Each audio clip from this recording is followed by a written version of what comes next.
Copyright disclaimer.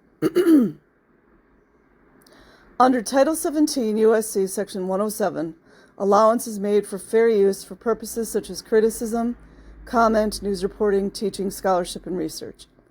Fair use is permitted by copyright statute that might otherwise be infringing nonprofit, educational, or personal use, tips a balance in favor of fair use. Litigation against critics. Can't help but think that's why so many of these Scientologists or ex-Scientologists surround themselves with lawyers. Some of them even marry lawyers. Litigation against critics. Questioners. In the past, many critics of Scientology have claimed they were harassed by frivolous and vexatious lawsuits, including journalists Paulette Cooper and Richard Behar, free speech advocates Karen Spink, David S. Turetsky, Keith Henson, and Grady Ward, and former Scientology members Cyril Vosper, Lauren Wollersheim, John Atack, Jerry Armstrong, Stephen Fisherman, Dennis Ehrlich, Arnie Lerma, and Bonnie Woods. Paulette Cooper was falsely accused of felony charges, as she had been framed by the Church of Scientology's guardian office.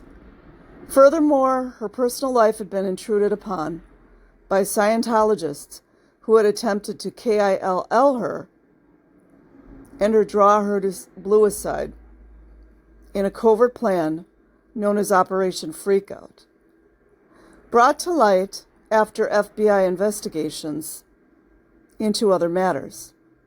See Operation Snow White.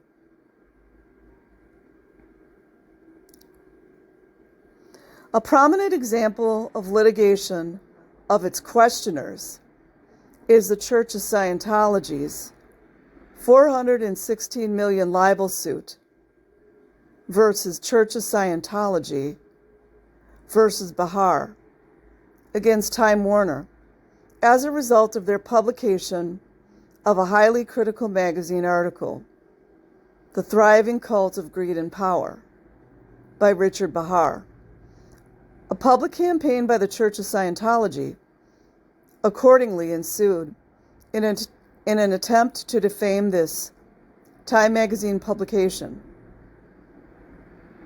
See Church of Scientology's response. Gareth Allen Cales is being harassed by the Church of Scientology, including false charges against him and his friends.